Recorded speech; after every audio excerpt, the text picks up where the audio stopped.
గ్రామ పంచాయతీ పరిధిలో ఉన్నాము. బీఆర్ఎస్ పార్టీ ఉద్యమ నాయకులు, బీఆర్ఎస్ పార్టీ సుదీర్ఘకాలం నుంచి బీఆర్ఎస్ పార్టీలో కొనసాగుతున్నారు. దోమలపల్లి రామలింగయ్య గారు మనతో పాటు ఉన్నారు. నమస్కారం సార్. మీరు తెలంగాణ ఉద్యమంలో ఉద్యమకారులుగా పనిచేశారు. మరి ఆ ఉద్యమ సమయంలో మీరు ఎలాంటి ఉద్యమాలు తెలంగాణ రాష్ట్రం కోసం మీరు పనిచేశారు? 2001 నుంచి మొట్టమొదటిసారిగా ఉద్యమంలో జాయిన్ అయింది. ఆనాటి నుంచి ఇప్పటి వరకు ఎటు అవకాశం లేకుండా అదే టీఆర్ఎస్ పార్టీలో ఉండి పోరాటం చేసి తెలంగాణ వచ్చే వరకు సాధించి కూడా ఇప్పటి వరకు కూడా అదే పార్టీలో కొనసాగుతూనే ఉన్నాం. ఇప్పటికైనా ఇంకా మొదటి భవిష్యత్తులైనా టీఆర్ఎస్లోనే ఉంటాం. అసలు తెలంగాణ ఉద్యమం పుట్టడానికి కారణం ఏంటి? తెలంగాణ దేనికోసం? మన నీళ్ళ కోసం, ఉద్యోగాల కోసం, పిల్లల భవిష్యత్తు కొరకు. అంటే తెలంగాణ ఉద్యమం అస్తిత్వ పోరాటం, నీళ్లు నిధులు నియామకాలు. ఈ నీళ్లు నిధులు నియామకాలు రాష్ట్రం ఏర్పడిన తర్వాత మరి అవి అందినాయి అంటారా ప్రజలకు? 10 సంవత్సరాలు అందినాయి. మళ్ళీ ఇప్పుడు మొదటికి ఆంధ్ర పాలన లాగా మళ్ళీ నీళ్ళని తరలించుకుపోయటానికి కుట్ర జరుగుతుంది. తెలంగాణ మలిదశ ఉద్యమంలో దాదాపు 1200 నుంచి 1400 మంది అమరులయ్యారు. మలిదశ ఉద్యమ నాయకుడు శ్రీకాంతాచారి కూడా అమరుడు అయిపోయిండు. మరి ఉద్యమకారులకు గత ప్రభుత్వంలో ఎలాంటి ప్రాధాన్యత, గౌరవం దక్కలేదని అంటున్నారు. ఇది ఎంతవరకు వాస్తవం అంటారు? అది ఆ గౌరవం దక్కంది అయితే వాస్తవం. దక్కకపోవడమే ఇలా పార్టీకి కూడా నష్టం జరిగింది. ఉద్యమకారులు మొదటి నుంచి కష్టపడి కొట్లాడి చేస్తే వలసదారులకు పోషించి వాళ్ళకు పదవులు ఇవ్వటం వల్ల ఈ ఉద్యమకారులు అనేది సైడ్ కావటం, అది పార్టీకి చాలా నష్టం అయిపోయింది. మరి శ్రీకాంతాచారి తల్లికి ఏమైనా న్యాయం దక్కిందంటారు? న్యాయం దక్కాలనేది అందరికీ కోరిక, కానీ దక్కలేదు. అవకాశం వచ్చినట్టు వచ్చిపోయింది. మీరు తెలంగాణ ఆవిర్భావం నుంచి కూడా పనిచేస్తున్నట్టు తెలంగాణ రాష్ట్ర సమితిలో. మరి 10 ఏళ్ళ బీఆర్ఎస్ పాలనలో ఎలాంటి అభివృద్ధి, సంక్షేమం జరిగిందంటారు? ప్రతి ఒక్కరికి న్యాయం జరిగింది. రైతుకు మెయిన్ రైతు అయితే ఇప్పటి వరకు కూడా ఇప్పుడు కేసీఆర్ కావాలని అంటారు ప్రతి ఒక్కరు. ఆనాడు కాంగ్రెస్ ఓటేసిన వాళ్ళు కూడా ఇలా కేసీఆర్ని పోతే ఇంకొని తప్పు చేసినాం, మళ్ళీ కేసీఆర్ రావాలి అనే రైతన్నలు ప్రతి ఒక్కరు ప్రతి ఊళ్ళే కేసీఆరే కావాలని మళ్ళీ కోరుకుంటున్నారు. మీ గ్రామంలో గతంలో ప్రభుత్వం అందించిన పథకాలు ఏమేమి అందినాయి మీ గ్రామానికి?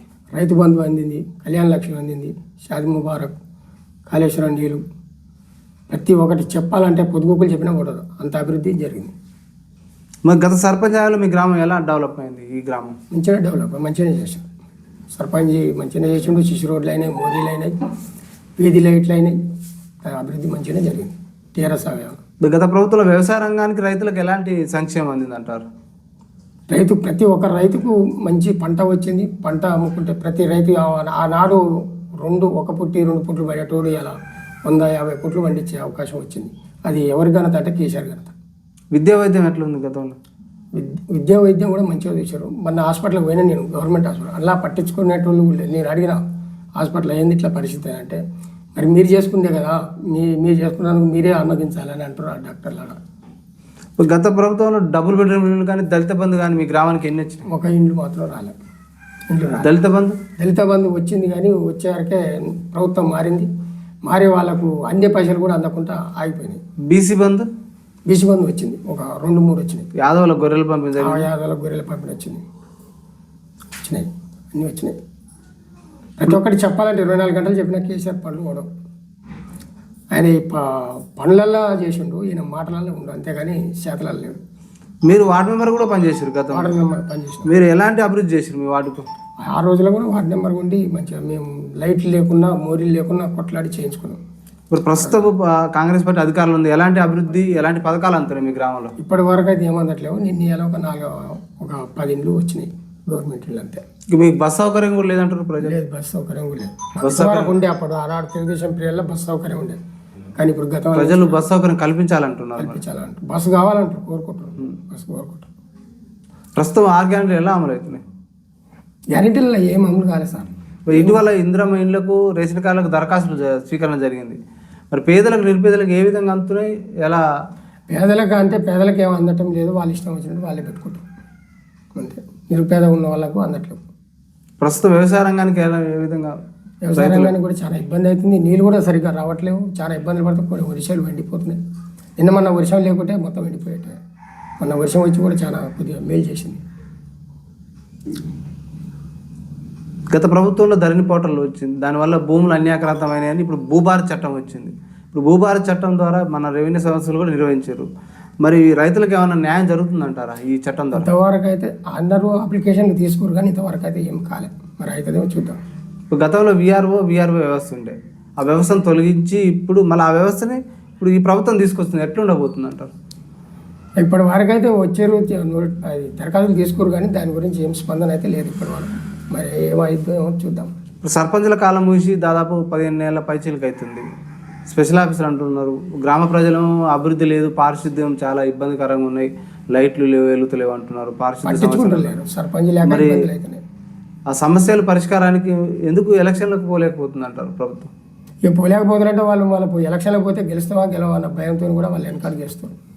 ఆ భయంతో ఇటీవల బీసీ బిల్లును అసెంబ్లీలో పాస్ చేసి కేంద్రాన్ని పంపారు, 42% రిజర్వేషన్. ఈ 42% ద్వారా బీసీలకు న్యాయం జరిగే అవకాశం ఉందంటారు? అది జరగదు సార్. ఇక కాకపోతే కాంగ్రెస్ ఏం చేస్తుంటే ఇక మనం తప్పించుకుంటే మళ్ళీ జనం మన మీద ఎంత పడతారా అని ఏదో బీజేపీ మీద నెట్టి వీళ్ళు తప్పించుకుందామని చూస్తారు కానీ వీళ్ళ మేరకే చెప్పుకుంటారు. అది బీజేపీ కేంద్రంలో ఉన్న బీజేపీ చేయట్లేదని అంటున్నారు. అది చేయదని వీళ్ళకి కూడా తెలుసు కానీ వాళ్ళ మీద నెట్టాలని వీళ్ళు చూస్తారు కానీ అది వాళ్ళ మీదకి పోతే వీళ్ళ మీదకి రివర్స్ అయింది. అది వీళ్ళ మేడకే చెప్పుకుంటుంది, రేవంత్ రెడ్డి మేడకే చెప్పుకుంటుంది. మరి ఎట్లా పరిష్కారం? బీసీలకు 42% అంటే కలగానే మిగిలిపోతుందా? మరి కలగానే మిగిలిపోద్ది, తిరగబడతారు జనం కూడా తిరగబడతారు. ఇంత మోసం ఉంటుంది ఈ కాంగ్రెస్ ప్రభుత్వాలు అనేది జనంలోకి వచ్చేస్తుంది. త్వరలో స్థానిక ఎన్నికలు రాబోతున్నాయి.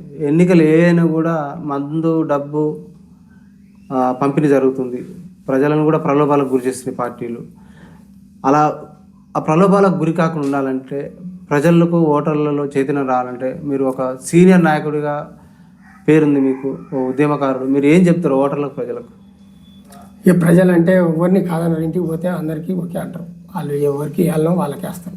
ఎవరు మంచి వ్యక్తి, ఎవరు ఎలాంటి వాళ్ళు, ఎవరు ఏందనేది వాళ్ళందరికీ తెలుసు, ప్రజలకు తెలుసు. బెల్ట్ షాపుల వల్ల ఎన్నో కుటుంబాలు చిన్న భిన్నం అవుతున్నాయి. గతంలో జరగలేదు ప్రభుత్వాలు, ఇప్పుడు కూడా అట్నే అయిపోయి నడుస్తున్నాయి అంటున్నారు. మరి ప్రజలు ఇబ్బంది పడుతున్నారు. ఈ నియంత్రణ జరగాలంటే నాయకుడిగా ఏం చెప్తారు మీరు? చాలా ఇబ్బంది అవుతుంది సార్. బెల్ట్ షాపులు మాత్రం పని చేస్తేనే మేలు జరుగుతుంది, ప్రజలకు చాలా మేలు జరుగుతుంది. బెల్ట్ షాపులలో చాలా నష్టపోతారు. వచ్చిన ఆదాయం కూడా రోజంతా ఆదాయం చేసి సాయంత్రం పోయి బెల్ట్ షాపులన్నీ పెడతారు. గ్రామ ప్రజలు కోతులు కుక్కలు పెడతా ఉందంటున్నారు బాగా. వాటి అంటే ఏరే ఇంట్లో పంట పండించుకునే పరిస్థితి లేదంటున్నారు. గత ప్రభుత్వం నుంచి ఇప్పుడు ఈ నియంత్రణ చేపట్టాలంటున్నారు. కుక్కలు అంటే రాజశేఖర రెడ్డి పీరియడ్లో ఒకసారి చంపేశారు. మళ్ళీ అది జరగట్లేదు.